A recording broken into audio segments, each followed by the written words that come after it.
Welcome to another episode of the Spoon Mob podcast. This week I'm joined by Chef Mathew Meeker. He is currently located in Dallas, Texas, just outside the city. He's been actually doing a lot of farming recently there. Previously, though, he worked at Bastion. He worked at Butcher and Bee in Nashville. He also worked at the Continental, helped them with kind of the opening team and developing that. Restaurant before that came online too as well. He even had a pop-up restaurant that he ran for a little bit. He spent some time at the Peninsula in Nashville. He wound up over in New York for a little bit and then wound up out in Dallas area, kind of where he is now. He recently did a pop-up kind of guest chef dinner over at Nonesuch, which is a restaurant in Oklahoma City. If you're unfamiliar, check out their Instagram, but it's pretty wild to see a restaurant doing what they're doing in Oklahoma City. If you've never been to Oklahoma City, there's not much there. Yes, they do have a basketball team. Obviously, you have the Oklahoma City Bombing Memorial, and then you have kind of this Riverwalk, Bricktown area. There's a minor league baseball team there and stuff like that. But there's not a whole lot of high-end like culinary restaurants there. So it's pretty wild to see something, like that existing there. And he was one of the guest chefs, did a guest chef dinner there.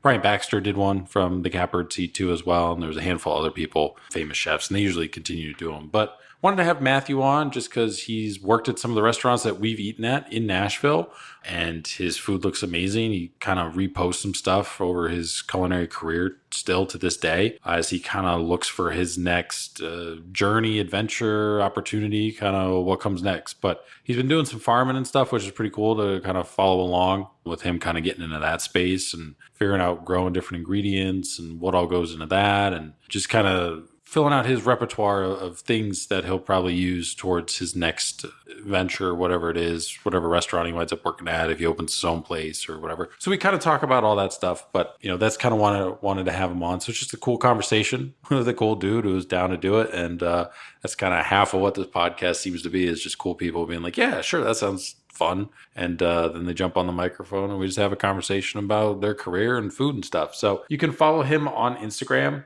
Pretty simple account to follow. It's just at Mathew Meeker. It's Mathew with one T, not two.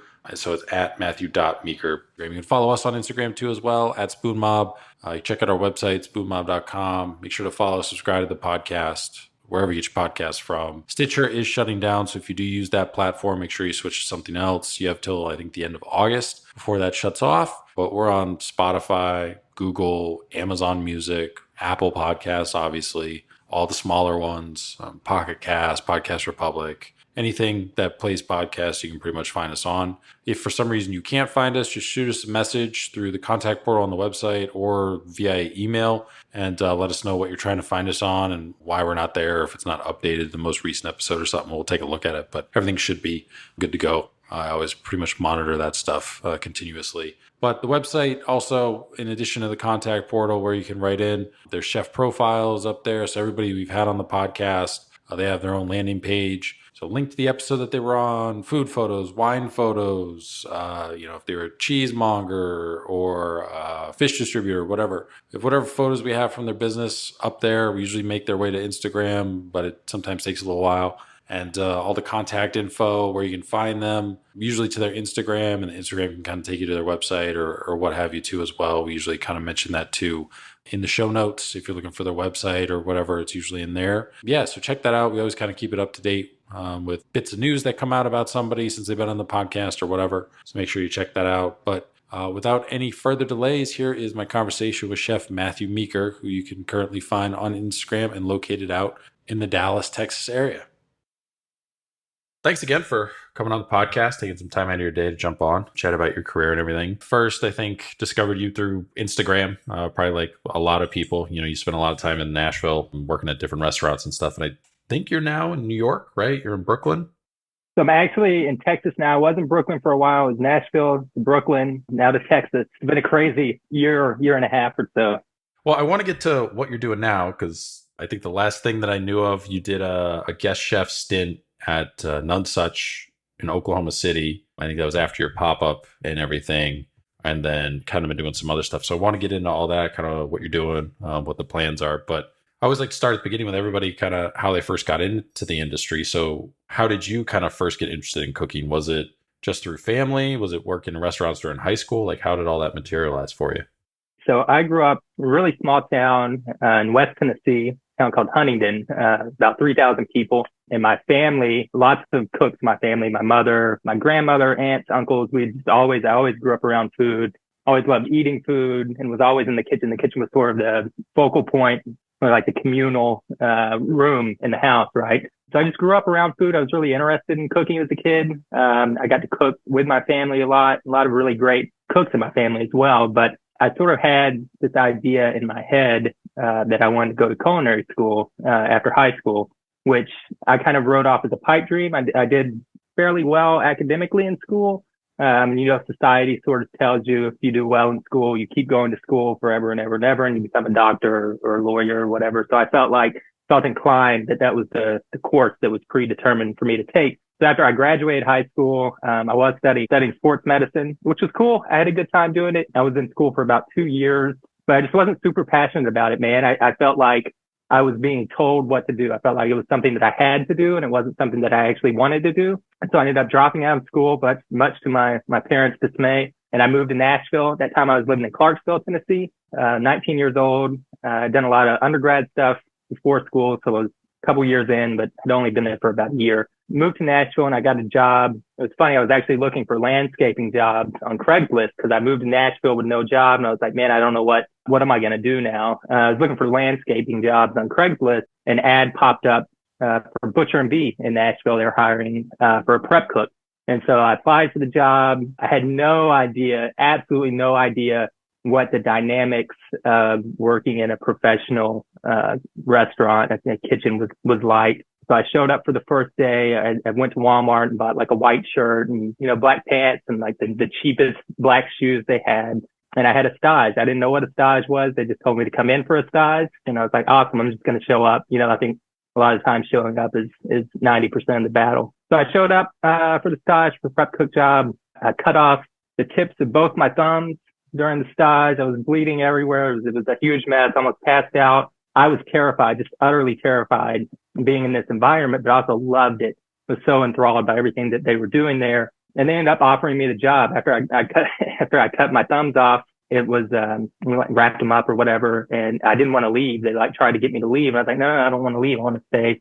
I'm fine. I want to stay here and see what you guys are doing and try to help. So they ended up hiring me after that. And I started as a prep cook at Butcher and Bee and ended up working my way up as a line cook and got to help with the expo and doing these different things. I was there for about a year and a half with, Chris De Jesus was the chef de cuisine at the time. And Brian was the executive chef. And it was really, I think that was the best possible place that I could have started cooking at because they were Brian always hires a lot of, I think, kind of green cooks and is very willing to teach cooks. And I needed to be taught what to do, right? And I had no idea what I was doing. And it was such a good, healthy, welcoming, constructive environment. The food is absolutely delicious. But yeah, man, I was looking for a landscaping job and somehow ended up at Butcher and Bee in Nashville. So it worked out really cool. Now, you mentioned possibly considering to go into culinary school. So why did you never follow through with that? Brian Weaver, is the chef co-owner, at Butcher and Bee. And I asked him after I'd been there for maybe 4 or 5 months, cooking for 4 or 5 months. And I asked Brian, I was like, do you think it would be a good idea for me to go to culinary school, to leave this job, go to culinary school? He, in a very polite way, sort of discouraged me, from doing that. He was like, you don't need to learn how to cut an onion. You don't need to learn how to make stocks. Like, we're doing all that here, right? Like, why would you pay to learn how to do these things when we're paying you to learn how to do them? And that was kind of like eye-opening to me, right? And I think it's really interesting in this industry that we're able to learn and get paid by learning. You don't necessarily have to go to school for it. I think a lot of industries, you have to get formal training beforehand. You can't necessarily learn on the job. But yeah, I was kind of discouraged from doing that. And I'm super glad that I didn't. A lot of some of the best chefs that I know went to culinary school and some of the worst went to culinary school. So I think it's not one size fits everything. I'm glad that I didn't waste money going to culinary school personally. I always ask this to everybody who's a chef who comes on, but so now knowing what you know, having gone through your career up till now, encountered people that have done both, what would you say to somebody who's working in your kitchen? They're like, hey, I want to be a professional chef, own my own restaurant one day. Do you think I should go to culinary school or not? What would you tell them? I think I would tell them, I don't know, do what they want to do. If they think it's a good fit for them, if they have the ability and the funds to go to culinary school, I don't think it's necessary at all. I think I think I would politely try to discourage them from going, honestly. I don't think there's anything that's taught in culinary school that you can't learn working in a good restaurant. And I actually think you learn, for me, and my style of cooking is very out of the box. I guess it's not copy and paste cooking. I don't think there's one way to do anything. I think there's 1,000 different ways to get to whatever outcome you want. And I think culinary school teaches a very rigid, this is how we do this every single time. This is the only way to do this, which I think kills creativity when you're told that this is the only possible way to do this, and this is the right way, and this is how we've been doing it forever. I think it's important to sort of question things and, ask why, right? Why do we do it this way? Why couldn't you do it this way? And to kind of learn those things on your own and maybe discover some different ways to get there. I think like some techniques, some people like other techniques. And as long as the outcome is what you intended on it to be, I don't think it matters how you get there.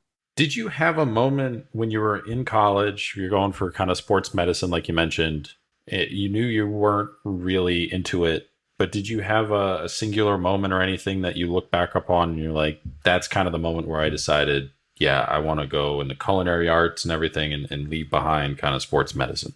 Yeah, I think it was the end of my second spring semester. I got to the end of the semester. I had flunked most of my classes because I was just disinterested. I just didn't go to class, right? Like it wasn't because I couldn't do the curriculum. I just was so disinterested in what I was having to sit through. And, I was sitting through all these classes that had absolutely nothing to do with what I was paying money to go to school for. And I just thought it was ridiculous. I just thought it was absolutely asinine that I was having to sit through these lectures that I cared nothing about to get a degree in something that I also didn't really care that much about, right? I think it was just kind of this culmination of realizing that I was doing what I felt like I was told to do, doing what I felt like I had to do. And it wasn't what I wanted to do in my life at that point, that I made a decision to do something that I wanted to do and something that I felt passionate about, and wasn't doing things that I was told I had to do, felt like I was told I had to do. So when you're at Butcher and Bee, they wind up, I think, eventually opening a second location in Charleston. Did you ever work there at all, or was that after your time? No, Charleston was actually the first one. Nashville was the second location, but I've never been to Charleston, man. It's always been on my bucket list. I would love to go maybe one day. So after Butcher and the Bee, I think you wind up at Husk, right, in Nashville. So what led to that decision? Was that a conscious decision? You wanted to go work there, or you just wanted to experience something else? You knew somebody there that was like, hey, you should apply. Like, how did that all kind of materialize? Yeah, so Husk at that point in time, the time that I went to Husk, I think like the year or two before that, Husk was really, really influential, and still is very much this day. This is one of the most quintessential Nashville restaurants, I think, but it was kind of in its glory days, right? That was when Nate Leonard, Brian Baxter were there. Sean was still there. Like with Instagram and social media, you see all this gorgeous food these chefs were making, and I was still very much a young green cook at that point in time. But I think I was just enthralled by the food that was being made there. It was super creative. I loved Southern cooking. Growing up in the South, there was a short period of time that I felt like Southern food was sort of trashy, low class, peasant food that rednecks ate, these cans of beans out of, a can. And that's what Southern food was to me, right? That's what I thought. From having grown up in the South, I think part of that is I never felt at home where I grew up at. And I always sort of felt like an outcast, and I wanted to get as far away from that as I could, right? And that included the cuisine that I grew up eating. But after spending a little bit in Nashville and cooking at Butcher and Bee and being able to eat these things, I used to eat Husk all the time. And it was not what I grew up eating, right? Like it was quintessential Southern food, but done so differently, so creatively. And I really loved the emphasis they had on their farmers, the purveyors they worked with. And it just interested me. It was a different take on food that I grew up eating. And it was in a way that was very interesting to me and very delicious. And I felt like there was a lot to learn from the chefs there at the time. I felt like it would be a really good learning experience. Most of my decisions, as far as what restaurants I've been at, have been based on seeing chefs doing things that I want to learn how to do, right? When you kind of lay in the job there, you get in the kitchen there, what is that dynamic like? I think around this time, Nashville's food scene is just kind of starting to be kind of on the upswing. Like Husk was a big catalyst of that. But, you go into this kitchen, you never worked there before. It's kind of a infamous restaurant in the city at that time. What is that feeling like? Is it everybody kind of looking at you like, oh, here's another guy. Let's see if he makes it a week? Like, how does that kind of work? It was an interesting time when Baxter had just left and went to Bastion as chef de cuisine there. Nate was still there, but he was on his way out. He was being replaced by Katie Koss, who I worked under the whole time that I was there. Katie was the executive chef there. And so there was a lot of kind of staff rotation at that time, right? I think anytime you have new managerial staff in the kitchen, you inevitably will have a decent amount of turnover in the rest of the staff. So it was kind of a good time, I think, to walk in there as a new guy because there were other new faces. Everyone that came to Husk, I think, was very excited to work at Husk, which was a cool thing to sort of witness and be a part of. It wasn't just another job for most people. It was really somewhere that they wanted to be at. But yeah, there's a lot of anxiety. I am perpetually anxious. I feel like I'm always afraid I'm going to fail because I hold myself to this really high standard, and failure is like the scariest thing for me. But it's something that, if you don't fail often, you're not pushing yourself hard enough. You're not trying hard enough. Yeah, it was a scary time. It was a super scary time. Husk was a monster of a kitchen, man. It was such a beast.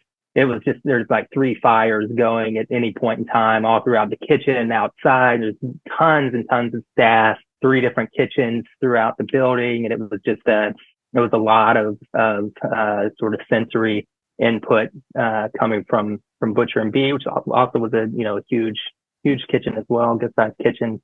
But yeah, man, a lot of anxiety, a lot of fear, but I think everyone there at that time was very welcoming. We all kind of had the same goal in mind, right? I think as long as the team has the same goal and are goal oriented, you kind of become a part of that. It just happens, When there is a managerial change like that, like you said, there some staff leaves, different manager, they don't want to have to learn kind of tweaks to the new system or whatever.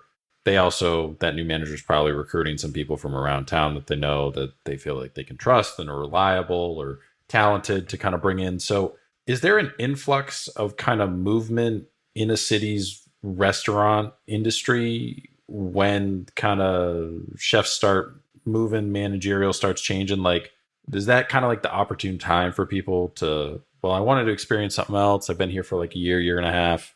Oh, there's a new person over there. Let me see if I can go kind of work over there, see what's going on. Like, is that kind of how it flows?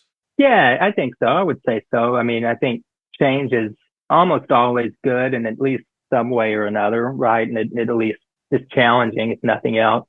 But yeah, it's interesting. Nashville, for the most part, a lot of the kind of quintessential Nashville restaurants are fairly stable in their management, I think, for the most part. That's sort of catch your attention, right? Like when there is a big change like that, which is a huge change, right? And I think it makes people interested and it puts a lot of pressure on whoever's coming in to fill that position, right? A lot of pressure. It's like all eyes are on them and all eyes are on that team. And I think you sort of feel inclined to do as much as you can to help whoever's stepping into that position to succeed, right? Because the success of chefs is largely, based on their team and the people they have around them. It's not so much the individual. It is to a large extent, but not necessarily. So I think that change allows you to feel sort of more a part of, or that's what it was for me. I felt like it was an opportunity to help be a part of something bigger than myself. And so eventually you become the director of fermentation there. How does that happen? What all does that job entail?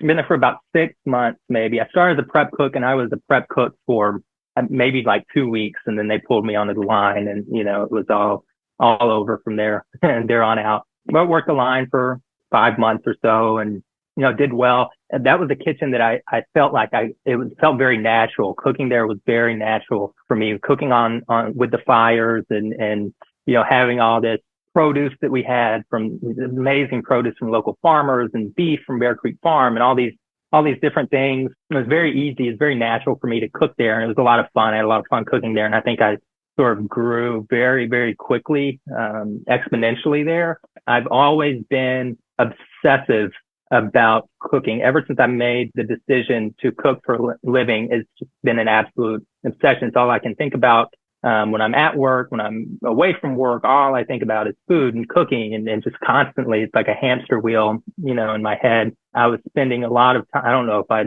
should say this or not, but I was spending a lot of time at Husk, I'll just say I was spending a lot more time at Husk than I should have been spending there, right? I was there on my quote unquote days off. I was just at Husk a lot. They couldn't get rid of me, right? Like when my shift was over, I didn't want to leave. I wanted to stay there and work on projects. Husk was also a restaurant which most restaurants are, there was always something to do, right? There was always something to be done. There was never just everything was done for the day. It just rolled over to the next day. And it was strongly encouraged that the cooks and the sous chefs worked on projects, right? While we were there, like different fermentation projects, or, you're free to do like R&D for the menu if you wanted. I spent a lot of time as a cook there, trying to learn how to preserve this bounty that we had, because Katie Koss had really great relationships with the farmers. I think she cared a lot about the farmers that we had. And so she would buy, if they had an abundance of turnips or whatever, people weren't buying turnips, she would buy all the turnips from the farmers just to help the farmers out. And then it's like, well, fuck, what do we do with all these fucking turnips? So it was always kind of a challenge to figure out what to do with the excess produce or scraps that we had. And it was something that was really interesting to me as well. How do you best make use of what you have in the most responsible way? I think it was always interested in that. It's really from the beginning when I started cooking, and I had done a lot of that at Butcher and Bee as well. We had a large pickle fermentation program at Butcher and Bee, and then going to Husk, they also just a huge preservation program.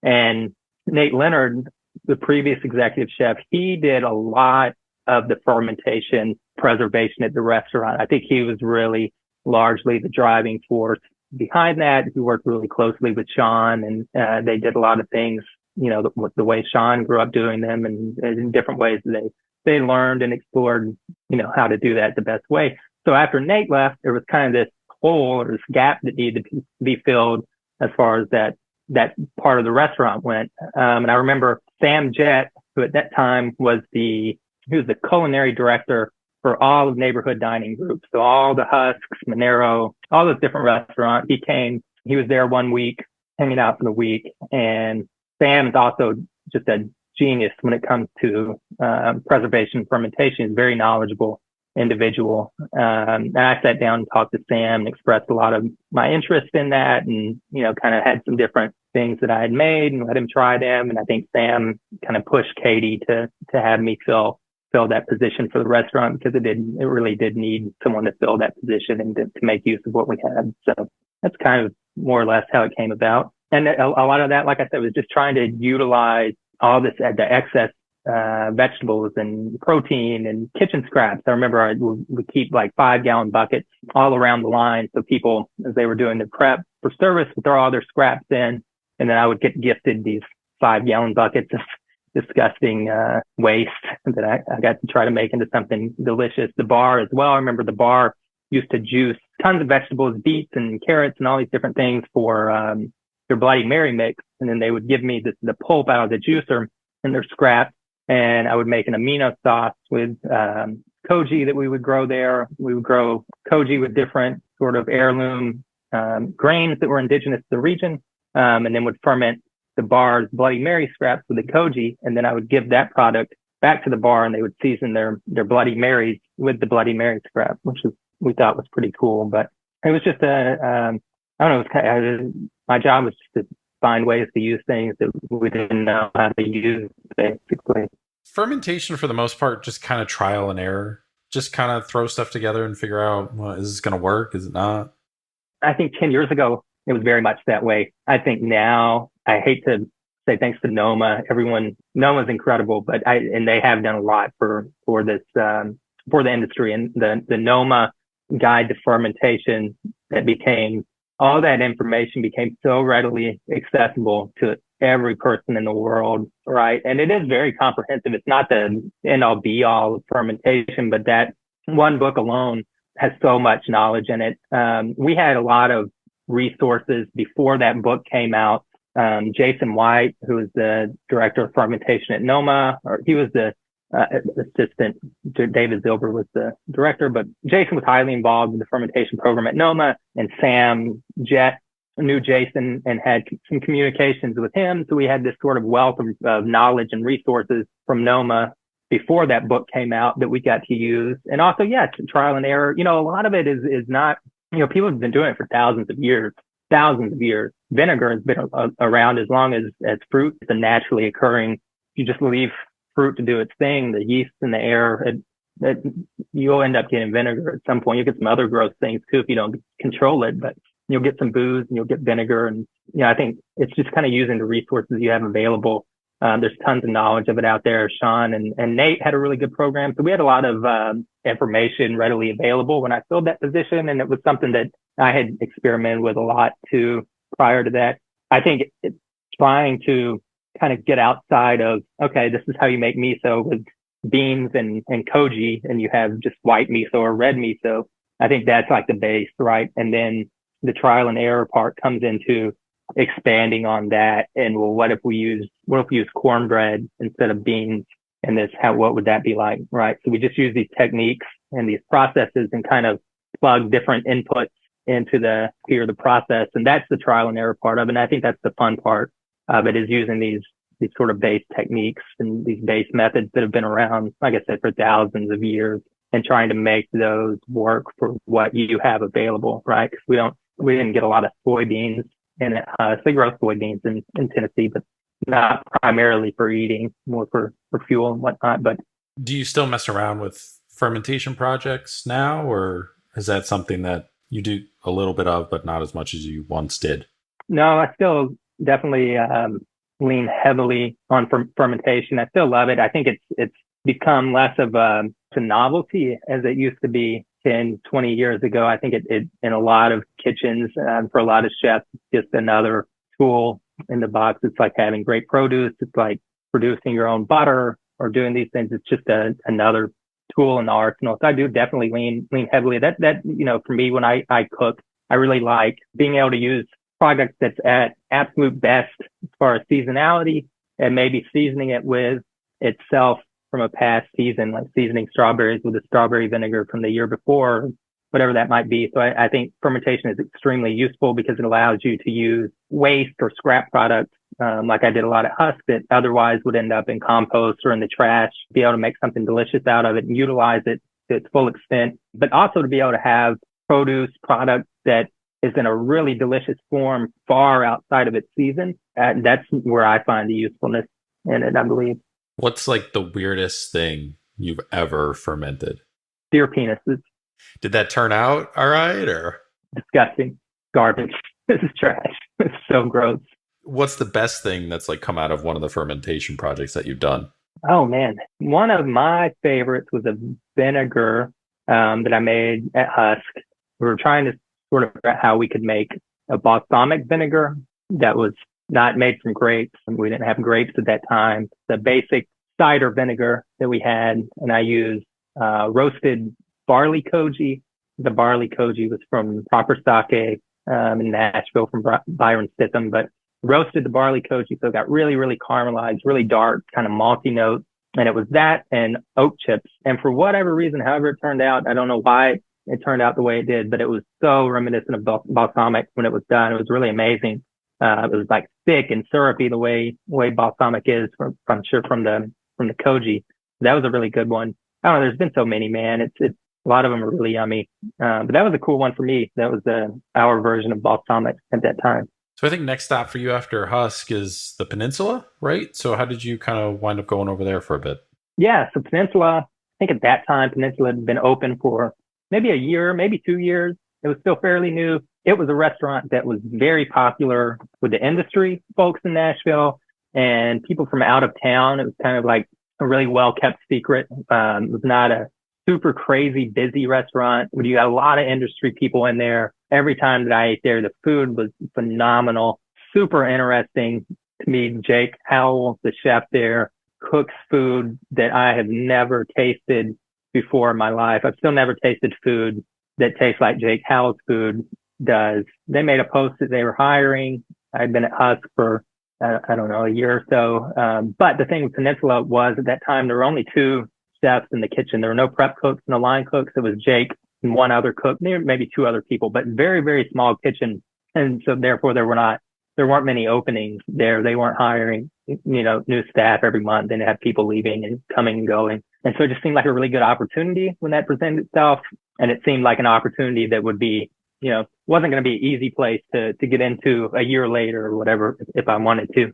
So I sent Jake an email and got coffee with him and met and talked. And that was largely the hiring process, was just talking to Jake and, seeing if because, it's such an intimate space. You're sharing 100 square feet of a kitchen with someone, all day, every day.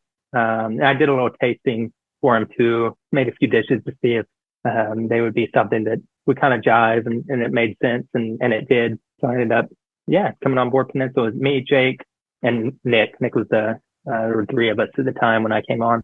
The restaurant or the menu is kind of labeled at that time as kind of modern Spanish, French, but really it seems like when you kind of read through it, it's kind of just all over the place, like whatever creative thing they felt like putting on the menu. So was that by design? Was that intentional? Oh, this kind of fits with what we want to do, or this is something that we developed and we're really proud of it, or it seems cool, like let's put it on the menu kind of thing? Yeah, I mean, I don't want to speak for Jake, but I think, everything has to have a label to be marketable. And that was a good label to have. And there was a lot of influence from that sort of the Iberian Peninsula, right? We would use lots of, almonds and these, olives and exceptional olive oils and, anchovies and these different ingredients from that region, and a lot of French technique, a lot of really, really good technique there. Cooked lots of offal, lots of the kind of gross parts of animals that nobody, wanted to buy. So I think a lot of the base techniques and sort of driving underlying forces from that region, but, ingredient, we cook whatever we wanted to, right? Like we didn't limit ourselves to just that one area, right? It was kind of like the inspiration and the starting point, and then it was whatever else we wanted to throw in there that made sense and was delicious and fit Jake's style cooking we would use as well. So I think after the Peninsula, you wind up kind of doing some development work when Sean Brock was getting ready to launch the menu at the Continental and open in Joyland and everything. So when you agree to kind of be a part of that development team, how hard is that to work on somebody else's menu around a concept and vision that isn't yours? Like they can communicate what they want and what they're looking to do. It's still not like second nature because it's not your vision. It's not in your head. So like how difficult is that to kind of balance that and figure that out? Luckily for me, I was involved with Joyland from its inception before it was a restaurant, and with Continental. I did some development. I didn't do a ton of stuff for them. It was one of those kind of like Husk where everyone was encouraged to give their input and their feedback. So there was sort of this structure that was in place and that we were creating day by day too. It's kind of each day we would try to improve a little bit on our structure, our techniques, processes. So at that time, it was very much a sort of a collaborative effort, I think, from most of the staff. John is a hard person to work for. He's very picky. He knows exactly what he wants in his head, right? Before it ever exists. He knows exactly how he wants things to be, which is incredible. But it certainly is challenging to make that into fruition for sure. But yeah, it was very collaborative. It was a lot of fun, man. Opening Joyland was opening a fast food restaurant using really good ingredients is really hard to do, man. It's McDonald's and Burger King, these places, like people I don't think realize what a well-oiled machine those places are, that they, how do you create a restaurant where you can hire, Joe Blow off the street and he can walk in on his first day and be able to execute everything perfectly? Like getting those systems in place was really challenging. And Sam Jett left Neighborhood Dining Group and he became the director of operations for that project too. But we also had, at that time when I was still with that company, we had just an absolute bang up team of chefs from around the country, from 11 Madison Park, from Smith in Chicago, from Single Thread Farms. We had Jason White from Noma. We had all these incredibly talented people that were giving their input and being able to help create this thing. It was really weird to flip burgers with Jason White in the corner, and the original head chef from Smith is dropping fries in the fryer, and it's just bizarre. It was a really, really fun time, a really unique experience. So then I think after that, you wind up getting an executive chef job at Hathorn. Did you go somewhere before that? Yeah, before that, Joyland Continental, I did a pop-up series for a little while titled Hester, after my grandmother. So that was, it's always been a challenge for me because I love learning from other people, but I also always have felt like I have so much I want to give as well. So many things that I want to make and share with people. Right. And so doing Hester was kind of an opportunity to share my food for one of the first times because it was not, I wasn't limited to any restaurant's pathos or, what they wanted to do. I could do whatever I wanted to do. And so that was we had several pop-ups with them. I can't remember all the places that we did, but we got a lot of good feedback from people. It was well received in Nashville. And the last pop-up that I did as Hester was at Bastion in Nashville, is one of Strategic Hospitality's restaurant ran by Josh Habiger. And so I did the pop-up at Bastion. It was a two-night deal, kind of a collaborative menu between mine and their food. And afterwards, Josh sat down with me. He was like, "Hey man, we've got one of our guys is leaving the next couple of weeks. We've been looking for someone to fill his position, and it seemed like a really great fit." Bastion, I actually go back in time a little bit. When I was at Butcher and Bee and this is again, keep in mind, like 6 months into cooking in a professional kitchen, I staged at Bastion, and it was probably the most pivotal, inspirational experience that I've had in the kitchen, because it was at that time to me was just such this high level. Bastion's a tasting menu restaurant. They have a counter, a little chef's counter. So you're sitting and cooking, a foot and a half from each guest.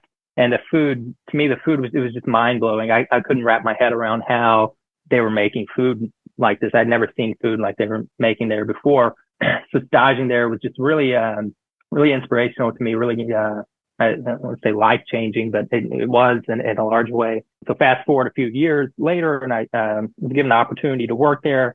And Bastion had always been sort of this dream job for me in Nashville, right? I always really looked up to Josh and the team that he always had there. So I was super excited to come on board there, and ended up taking that job at Bastion after doing Hester for a little while.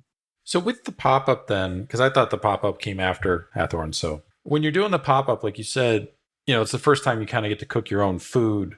Was it just kind of you wanted to see where it would go, or was it the early stages of, if I get to open my own restaurant one day, this is kind of what I'm thinking, kind of format? Did you have an end goal with it, or was it just exploratory? I think it was largely exploratory. I think I really wanted a break. At that point in time, I was really getting burnt out working in restaurants and working for other people. And I really wanted to take a break from that. Knew I would come back to it. When at the time I was doing the pop-ups, I was working as a drug and alcohol counselor for adolescents as my full-time job. I'm in recovery, and been, I guess, in and out of recovery since I was probably 16 years old, from a really early age. And so I was doing that on the side, which was really, really regenerative for me, fed my soul and gave me life and energy back, to help these kids. And I was doing the pop-up on the side, I think, A, just as a break from cooking for other people. B, as, again, just to sort of test the waters and see if people liked my food, like kind of to prove to myself that I could cook food that doesn't suck. You know what I mean? So it was largely just to see where I was at, see what people thought of the food that I made, share it with people, and just as an outlet for creative. I talked about that hamster wheel in my head earlier, and it just really, like, man, I just think about cooking and food and everything involved, and farming and all these different things constantly. And so Hester was just a big outlet for a lot of my energy that I had, not being in a kitchen. I had to cook and make food somehow still, and definitely as maybe a trial run, if you could say, for a brick and mortar, right? Having that affirmation that people like my food, and, it's well received, and okay, I'm able to do these things. These are areas that I need to work on, learning how to teach people, all these sorts of things. Yeah. Largely exploratory, but also just an outlet for all the crap that goes on in my head. So then from the pop-up, you go to Bastion. So you're at Bastion for a while. Then what happens? Yeah. I was at Bastion for a year or so, left Bastion and went to Hathorn. Was at Hathorn super long. It was a good experience. I think the owner and myself both had kind of difference in views on food. We both cooked different things, and it was one of those things that, it seemed like it would be a really good fit for both of us. And then in practical application, not the best fit. I'd hired a CDC, when I came on board, hired a new CDC, Chris Gass. Chris was amazing. He did just a bang up job. I think it made a lot more sense for Chris to stay in the executive chef position there. I think it was a lot more up his alley than it was mine. And so I left and Chris stayed, and Chris was there for, I want to say the better part of 2 years, maybe just a year and a half, but he ended up staying and doing a really good job. So after that, then what? Like eventually you wind up in New York, right? So was that just you wanted to explore a different city, a different food scene? You kind of been in Nashville for a number of years at that point. You've worked at probably every place that pretty much you wanted to work at or close to it. So was it that aspect or just kind of a reset for you, or what led to New York and eventually kind of where you're at now, Texas? Largely, like you said, I had pretty much worked everywhere that I wanted to in Nashville. And I was like, man, none of the options that I had really made a lot of sense. I didn't have the ability to start a restaurant, that was not really an option at the time. And I still had and still have a lot that I want to learn and explore before that happens. But yeah, so that would have been about a year and a half ago. My personal life at the time, things were kind of wonky. I had a really bad breakup that was really difficult for me, and just a lot of difficulties in my own personal life at that time, and nothing made sense to do in Nashville. I ended up getting to a really, really kind of low, dark place, actually. I just didn't know what to do with my life. I didn't know what to do with myself, and felt really lost. And so I moved to New York just as a new start. I'd never been to New York, but moved to New York. I had a couple friends in New York, which was nice, to have some people there that I knew, and I absolutely loved the city. Really, really beautiful city. I had a lot of fun in New York. It was really challenging for me as well, right? Like I said, having grown up in a city of 2,500, 3,000 people, we had 2 stoplights in the city. Nashville, when I moved to Nashville, that was the equivalent of me recently moved in New York. Like Nashville was like, man, this just humongous, massive city.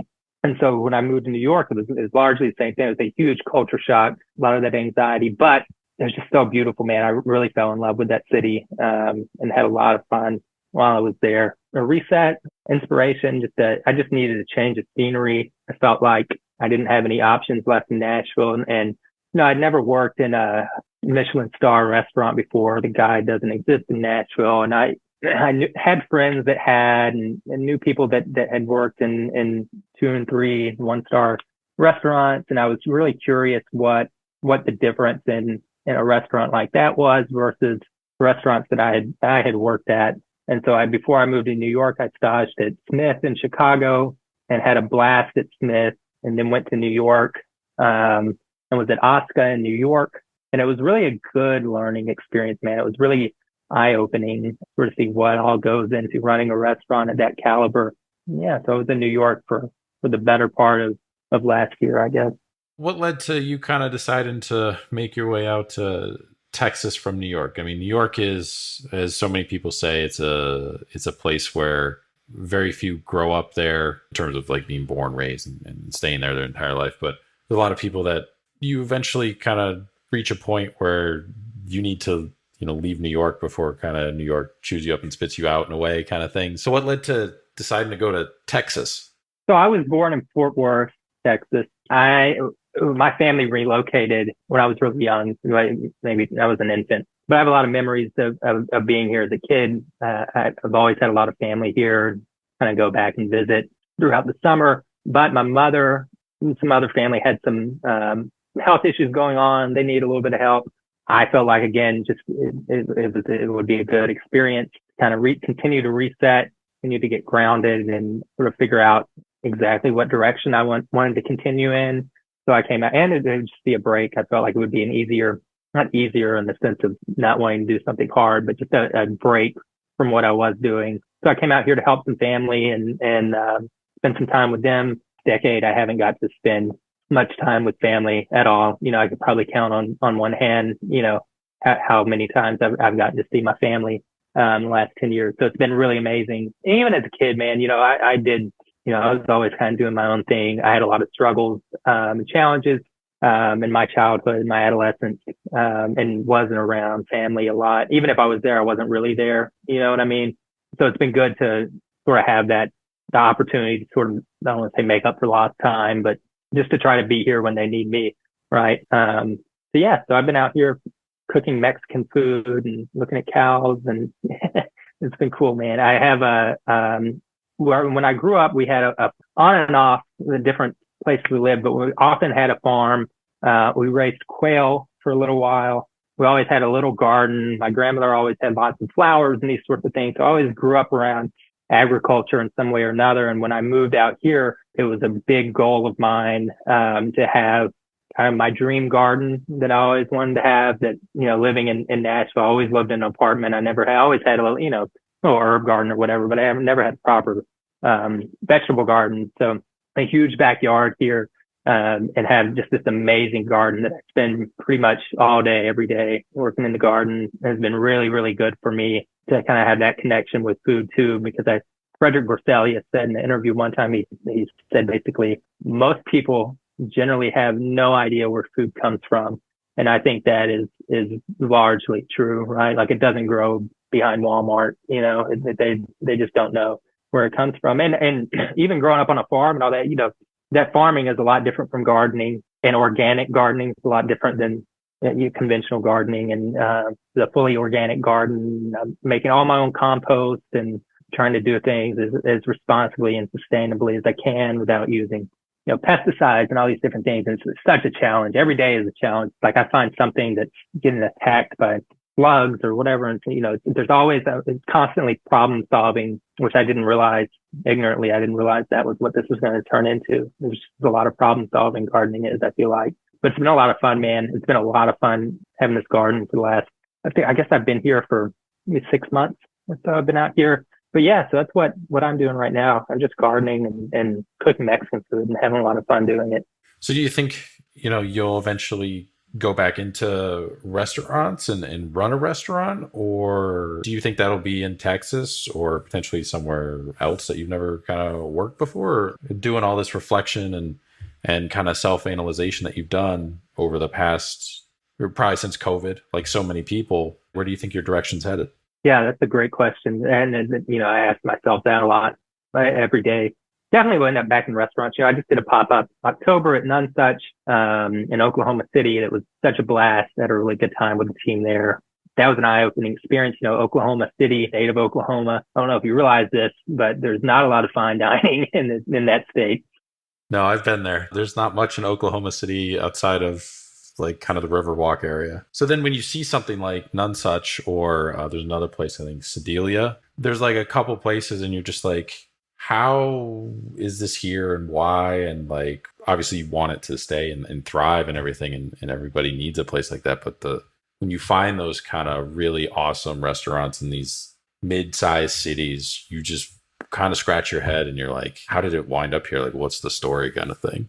Yeah, absolutely. Agree 100%. And I think knowing the staff at None Such and kind of the origin of that restaurant, I think that's just like pure passion, some person's passion for what they do and for where they grew up at, right? Like I've thought, like the town that I grew up in, how wild would it be to try to open, a fine dining restaurant there? Because a lot of people, it's no fault of their own, but there's just better now. There's more exposure, but so many people have no idea what fine dining looks like either. Like they think that, Ruth's Chris is like the fanciest, best, most proper restaurant that exists. Like that's it was really eye opening, seeing what they were doing in Oklahoma with their terroir, that everything that they serve comes from Oklahoma. I mean, it's so hyper local.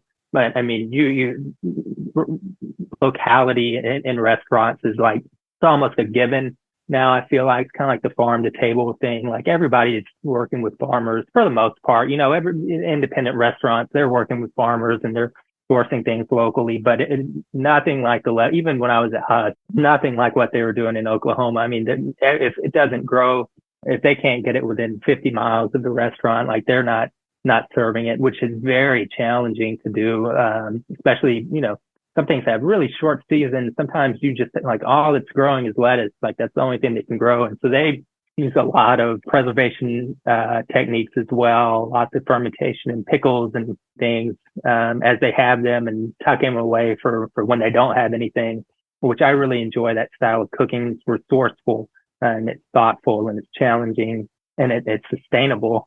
And so it was really cool, man, seeing what they were doing there. And I thought about that a lot. Like even being in Texas, I thought, the reason I'm not really working in a restaurant here is there's nothing, very little that exists out here as the style of food, the kind of restaurant sort of thoughtfulness that I'm accustomed to, that I enjoy.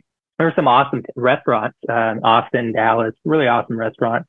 Like I said, there's nothing that really piques my interest as far as what I would like to do. And I think about, would that be something worth entertaining, trying to open a restaurant out here? And kind of feel like as a chef, you sort of have this responsibility to give exposure to fine dining, to whatever sort of food you cook, right? Like it's your responsibility to share that, right? It's not just for you. New York City doesn't need another, 2 or 3 Michelin star restaurant. They don't need it. There's no reason to open a restaurant there unless you just love the city, I guess. But I think the most responsible thing to do as a chef now is to open a restaurant maybe somewhere where it doesn't exist, right? And share it with a group of people and kind of spread this idea of what we do for a living with other people. So I've considered that a bit. I actually talked with, kind of become friends with the old executive chef from None Such, named Corey Orsburn. He really wants to open, he's talked about trying to open like some sort of school or, to like teach people more about fine dining. I think it's really cool as well. Yeah, I don't know, man. I've been thinking a lot about obviously, like, I love Chicago. I love New York. I would love to be back there. I had a lot of fun in Nashville, but there's a lot of other places in the world, even outside the country, that I've thought about. Entirely sure what I'm going to do next, to be honest. But I try to take it day by day. I definitely make plans and have goals, and would love to see Hester as a brick and mortar restaurant one day in the near future. But it's like, there's a lot that goes into, you have a lot of responsibility as a chef as far as what the best thing to do is. And like I said, some places that they just don't need another restaurant like that. And there's a lot of places that I think people would be really receptive to kind of food that I cook. And it might be something that doesn't exist there yet. I think the next stage, is farm to table, and then it was kind of partnering with different farms. Like it seems like the next stage as farms kind of go away is for restaurants to almost start their own farm or have an exclusive partnership with a farm that just kind of custom grows whatever they want or looking for, and have kind of that situation, outside of like having your window boxes on your fence for like herbs and all that stuff, but like actually growing like specific things and having this almost like supply chain that is just exclusive. You look at like Single Thread Farms does it, where they have their own farm and they're making a bigger farm now, and other different restaurants that kind of do it. But that seems like that's kind of the next iteration. But then to also follow up, like to have a restaurant in a location that's not used to having something of that style is, I think, yeah, you're right. Like a lot of people are going to start looking towards doing that. The one major hurdle is like the economies of scale, where it's, if you're in New York, it's a lot easier to get anything that you want. Like you can have flown in from Japan, whatever. You wind up in kind of this mid to small size city, and, maybe they got a couple interesting restaurants there. It's how do you find the ingredients that you need to execute what you want to execute? And that, I think, is like the biggest thing, where everybody kind of looks around and is like, okay, how am I going to pull this off? And how can I pull this off so it lasts 5, 6, 7 years and isn't just like 1 or 2 years and like then we're kind of done because we couldn't keep it going, kind of thing. I agree 100%. Did the dinner at None Such, kind of planned the menu, which typically I don't plan things out.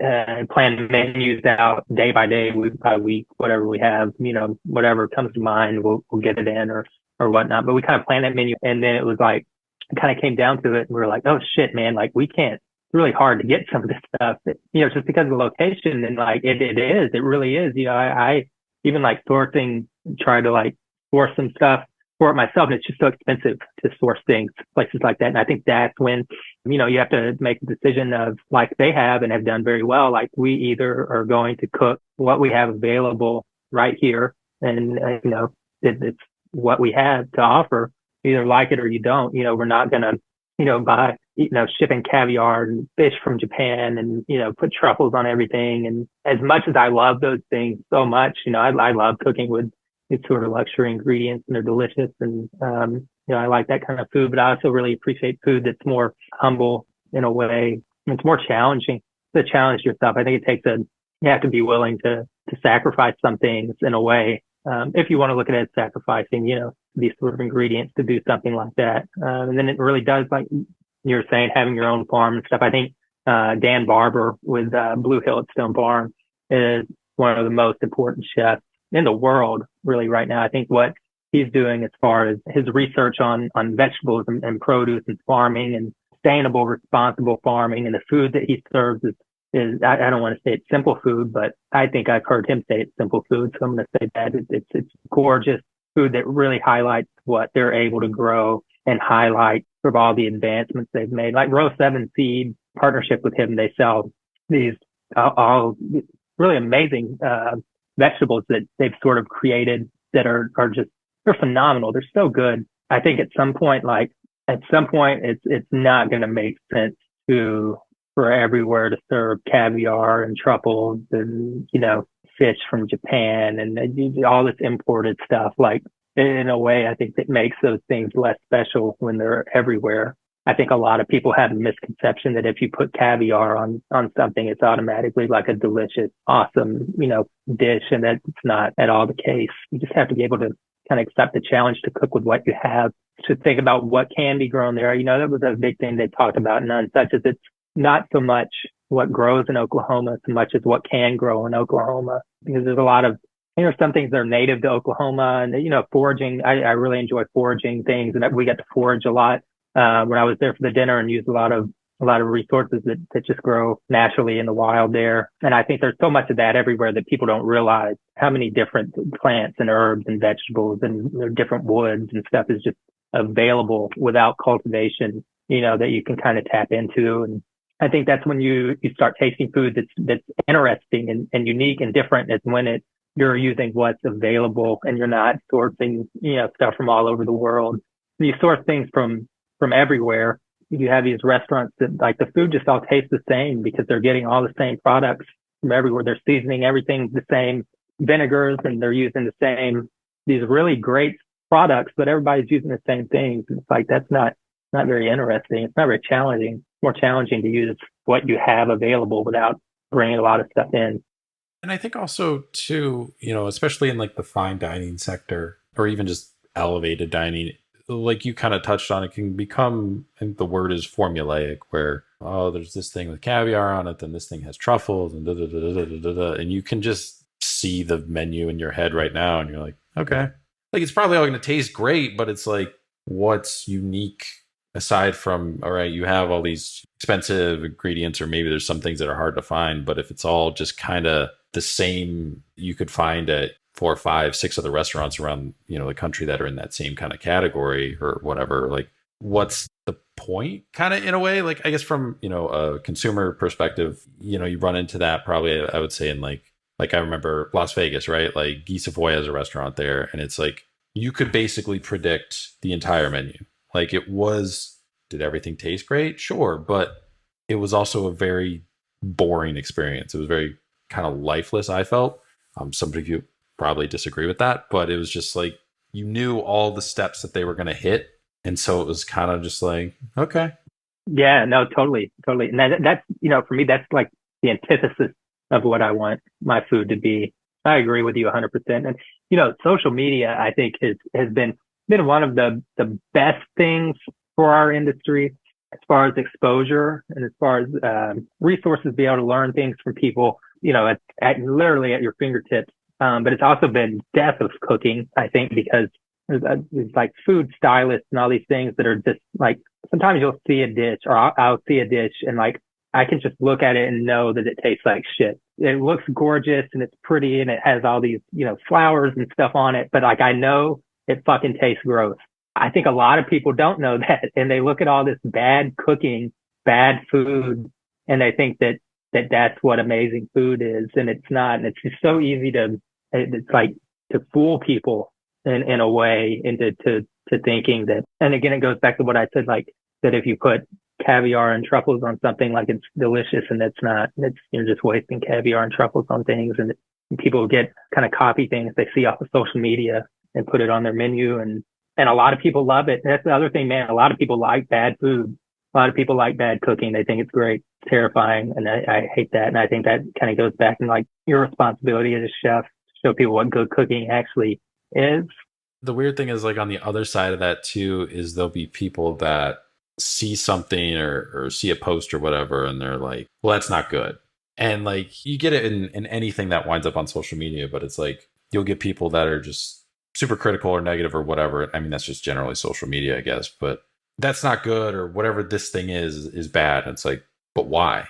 Like, okay, that's like, if you don't, everybody's to each their own. Like, you don't like this thing, okay, but why? You can't just be like, I don't like it. Why? You don't like it because of the flavor profile. You didn't like it because of the execution. You didn't like it because of the atmosphere. Like, what was the reason that this to you is bad? You have to take it one step further than just putting something on Yelp and going like, I don't like this. This is bad. The context matters. And I think that gets lost too as well, where it's, you just get people for whatever reason or whatever that are just like, well, this thing is wrong or blah, blah, blah, blah. It's like, you can have that opinion, but you have to elaborate on that opinion. You can't just stop there, because then it's just like, you're telling me that this thing's bad, but do you know why it's like, what makes you the expert on this is good or bad? Because you can't explain to me why this is. So what would you know? You know, I recently saw, there's this really, really good Guatemalan restaurant where I'm living now. Absolutely delicious, phenomenal. And just for, I don't know why, but I was looking at reviews for the restaurant on the internet, and they're largely positive, but there was one review that said, this is the worst Mexican food I've ever had in my life. And she went on to talk about why it was the worst Mexican food she had had. And the owners responded, were like, well, ma'am, this is not a Mexican restaurant. And it's like, there's so many people like that they just don't know, you know, they just aren't, or they're not willing to learn. And that was just mind boggling to me. That affected the restaurant, affected their rating, you know. Secret is chefs, generally, all the chefs I know don't give a shit about Yelp reviews or anything like that, because people that are taking time out of their day to write a negative review about a restaurant generally are the worst types of people, and they're uneducated, and their opinion just doesn't really matter to me. But it does matter when people are Googling restaurants and like, I have a really amazing restaurant and it got a 3-star rating because idiots are eating there and leaving reviews. You know, I don't know what the reality of it, and I don't know what the solution to that is. I think that goes back into like social media and accessibility and the internet and Yelp, and these reviews and stuff are like, they have positives and negatives, you know, for sure.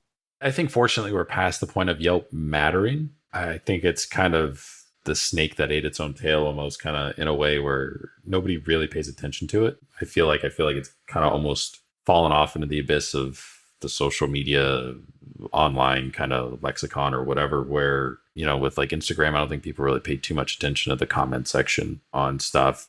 Not to say that people don't leave nice comments or anything like that, but it's fewer and far between. And I think there's a movement where, you know, people are trying to get off social media or reduce the amount that they use it too as well. And I think that all kind of different aspects of kind of the same pie of all that kind of move into a different direction. So it's kind of correcting itself, but it's still weird. There's still just outliers out there too as well. Yeah, for sure. This next question comes from previous guest on the podcast, wine director Chris McFall, over at Single Thread Farms out in Heldsburg, California there. He left behind a question for you. What are you doing to help change for the better the hospitality industry that you want it to become and you want to see in the next 5 to 10 years? Yeah, that's a great question. I think we've been talking about that a lot, just as far as like, what's the most responsible thing you can do as a chef, and what are your responsibilities as a chef? Because ultimately it's not just making food. And I think this time that I've been able to spend gardening and seeing how much work goes into gardening and spending time at these restaurants that are cooking food that is extremely hyper local. And I think that's something that I want to continue to do. And, you know, it's like I was saying, like, does it make more sense it doesn't make more sense, but is it the responsible thing to open a restaurant somewhere that doesn't have a restaurant that exists like that there? You know, I think we have to do as much as we can to be sustainable, right? And I think that's always been a focus that I've had, you know, from my time at Butcher and Beef, from my time at Husk, like, how can I best make use of the produce that I have and not waste things, you know, so much waste in this world. As a country, we throw away just so much stuff. And as a chef, that's something that I really, really try to do, is to utilize everything that I buy. I only buy as much as I need, for the most part, unless I'm helping a farmer and we're buying their excess overwintered things that they can't sell, or excess vegetables that aren't selling that are going to sit there and rot, or that they can't sell at the market. I'm trying to buy everything that I can from farmers that they can't sell. And I really enjoy that. I enjoy the challenge of cooking waste products, if you will, or cooking less desirable foods. And I think through preservation, fermentation, these different techniques of preserving an abundance or an excess of things and being able to use that further down the road. The great thing is, if you're able to save these waste products, quote unquote waste products, and make something delicious out of them, later down the road, you have to buy less product. You already have these different things that you can season with. You have, different spices that you might have made out of things. And it kind of reduces your consumption a little bit down the road, if that makes sense.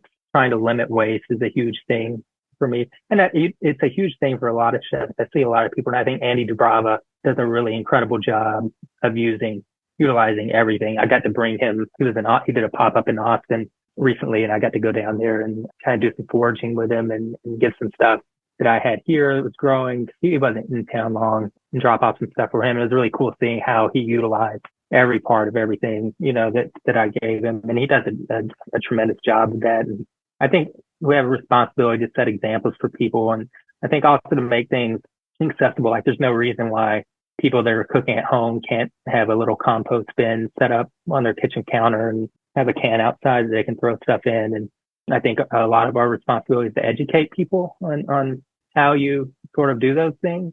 What's a question you want to leave behind for the next guest? What's the most influential meal you've ever had? This next question comes from one of our listeners. They wrote in, what's one restaurant you've never worked at or worked with that you'd like to do a guest chef stint at one day? Oh, well, that's a cool one. A lofty goal. But Johnny Sparrow, a restaurant called Reverie, is actually kind of being burnt down, is being reconstructed now. But I have a lot. Johnny Sparrow worked under John Shields for a long time, and I just have the utmost respect for his cooking. I think his cooking is really, really thoughtful, really ingenious. It looks amazing. I haven't had the opportunity to eat there yet, but he's one of my biggest inspirations. I really admire the food that he's doing there and the concept behind his restaurant. Yeah, and he also has a bar Spiro, which you can get some like small plates and stuff like that too, while they're kind of rebuilding Reverie, which caught fire. I think the kitchen caught fire or whatever, and they're working on it. We got 10 more kind of last set of questions here for you. We ask these to everybody who comes on the podcast, so compare and contrast across all the episodes for the listener. First question, who would you say is the biggest influence on your culinary career, your cooking career thus far when you look back on it? I would have to say Brian Weaver and Chris De Jesus from Butcher and Bee, where I started cooking. And I'm always really grateful that is where I started cooking. It's such a good environment that they created for young cooks. They're so eager to teach and to redirect. I think they just do a fantastic job with the way they run kitchen, how I aspire to. What's one kitchen item that's not a knife that you can't live without? Offset spatula. Restaurant you'd recommend that isn't your own. So, you're in kind of the Dallas-Fort Worth area. So scenario I usually give is person gets trapped at the airport overnight, flights canceled, they can't get out to the following day. They reach out to you, hey, where should we go eat? You point them in this direction. Say Immer and Rye in Austin. Immer and Rye also does a really good job. Their fermentation program is expansive. They do a really great job utilizing the produce that they buy as well. I have a lot of respect for what they do there. Bucket list travel destination, bucket list restaurant. So place you have not visited yet, you still want to get to, and a place you haven't eaten at, but you still want to dine at one day. Copenhagen. It'd be a tie between Copenhagen and Japan as far as destination restaurant. I would say Single Thread. I would love to eat at Single Thread. Craziest thing you've seen happen in a restaurant while you're working? There's been so many.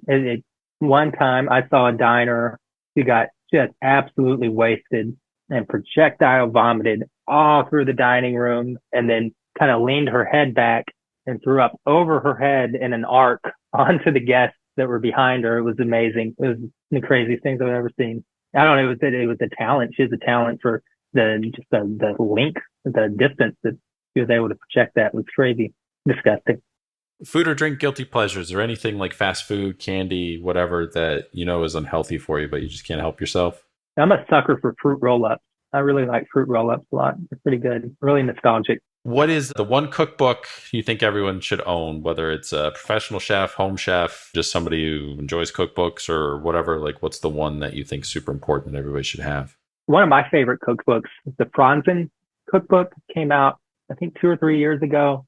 It's a really gorgeous book, a lot of useful techniques, and sort of, I forget how they title this section, but at the back, it's like base recipes. And there's everything from different stocks to oils to different powders, and it's all sorts of really, really useful techniques in that book. I really love that book a lot. I use it often. Favorite dish, thing you ever cooked, created, kind of looking back over the course of your career, you could point to this as almost like your aha moment. Like you knew you could be a professional chef one day after you kind of made this. I think one of my favorite of the dessert, actually, and it still to this day I think about it a lot. It was one of my favorites, and I've made a lot of iterations of this dish, but it was a little sort of tower. At the base was a shortbread kind of crumble flavored with angelica and ice cream and coconut, cucumber that was really diced very small, kind of a brunoise of cucumber. This marinade in cucumber juice, and I think mint oil, lime juice. And then on top, when you look down at it, all that you saw was this marbled frozen dish of cucumber juice and coconut.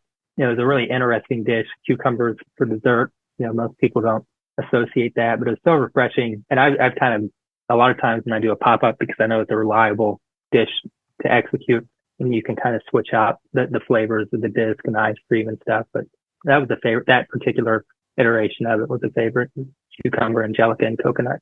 I'm an Anthony Bourdain fan, but not everybody is or was. If you were, was there a moment, episode, scene, something that always kind of stands out to you about him? Or if you weren't, is there anybody who is a culinary kind of personality, Emerald, Jacques Pepin, Julia Child, anybody who was on TV that you kind of gravitated towards when you were kind of coming up through your career and getting started?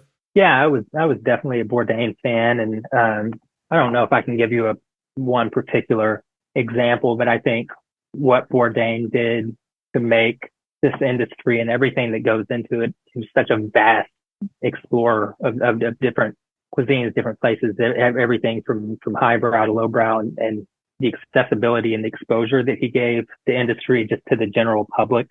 And I you can say that about a lot of people, but not quite to the extent I think that Bourdain was able to do, just to really, really, really kind of show people what goes on behind the scenes and everything that goes into this industry, how brutal it can be, how amazing it can be, and the exposure that he gave to this industry, I think. Where can people find you? Social media, website, plug everything. Yeah, I'm on Instagram at Mathew.Meeker, 1T in Matthew. I have Facebook. I don't use Facebook. I haven't been on Facebook. I logged into Facebook. It was like last week. It was after like a 10-year hiatus, and like the first notification I had, it was like a Joel Osteen seminar, and it was like recommended to me, and I was like, nope, log back out. Yeah, mainly Instagram at Mathew Meeker, Mathew.Meeker. No, this is great. I'm glad we finally got to do this after a couple reschedules, both of us getting sick and whatnot, various points over the past month or two. So yeah, I definitely wanted to have you on just because of where you're at kind of in your career. You're at this kind of evaluation period, and we don't have a whole lot of people on usually like that. Usually they're at a restaurant already and just kind of going through it. But you're kind of at this point where you can go a bunch of different directions and kind of figuring it out. So looking forward to kind of whatever that is, whether it's taking over at an existing restaurant or open your own or doing a pop-up again or more guest chef spots and chef dinners that you've kind of been doing here or there too. So, we'll be following along and hopefully depending on where that is, eventually make it to one of the things that you're doing, but always stay in touch, always an open invitation to return if something to promote or whatever. We're always kind of an open platform for anybody that's been on the podcast previously, just to help support them as much as we can, because you guys support us coming on the podcast and everything too. So, but otherwise, good luck with the farm. Enjoy Texas. Hopefully the power stays on for you. And hopefully we'll see you soon at whatever next thing you kind of pop up at. Yeah, we'll say thank you for all that. I will say in the next 1 to 2 months, I've been planning a pop-up. I don't have the location determined between Austin and Dallas. But I have a friend he was at AGM at Emmer and Ryan Austin, and we've been trying to plan something for this summer. So we'll have something going on in Austin or Dallas. It'll be a lot of fun, whatever it ends up being. So stay tuned for that. Well, thanks so much, man. It was a lot of fun. I'm really glad we could finally make this happen. Thank you, man. Big thanks again to Matthew for coming on the podcast, taking some time out of his day in between kind of doing some farming stuff and what have you, and jumping on and talking about his career and kind of what he's looking forward to next and next steps and all that stuff. So again, you can follow him on Instagram at Mathew.Meeker, Matthew with one T. You can also follow us on Instagram at Spoon Mob. Check out our website, spoonmob.com, and then make sure to follow, subscribe to the podcast on wherever you get your podcasts from. We're on all the platforms, even YouTube. You can subscribe to the YouTube channel there if that's your kind of preferred method on consuming podcasts. But this was just a cool episode. We've had a lot of wine focused people on recently, and that's just kind of the way it goes with scheduling. It's not intentional or anything like that. I know some people prefer the wine episodes. Some people prefer the chef episodes over the wine episodes first, and vice versa. So we just kind of reach out to a cluster of people that we're interested in having on, and it's whoever responds, and we kind of just work with them on what dates work best for their schedule and what dates work best for ours. And that's kind of how it gets coordinated. So sometimes you might have a couple wine episodes in a row. And, we had a string where I think it was like 8 or 9 chef episodes in a row too as well. So it just kind of works out that way. But we usually try and reach out to a mix of people and just kind of see what comes back. Definitely been, I think, a little bit more wine focused lately. And I think it kind of balances out with the upcoming guests that we have scheduled and stuff like that too as well. But yeah, appreciate everybody listening. Hope you guys enjoyed the episode. Check out the back catalog of all the episodes. There's 120 some episodes there you can go back and listen to. Some of the chefs have moved on from the restaurant, or that restaurant's closed, but we usually reach back out to them when they have something major to come back on and talk about, new kind of career steps or career journey part of that. And we try and get it back on for a quick kind of 15, 30-minute episode, kind of updating us on what they're doing. So we've had a bunch of people on from those. So make sure to check those out too as well. As always, if you're new, welcome. If you've been here for a while, thank you for your continued support. And we will be talking with you guys next week on Thursday. So continue to help spread the word until then. And check out the past episodes if you get a chance, if there's anything you missed. And otherwise, new episode next week on Thursday.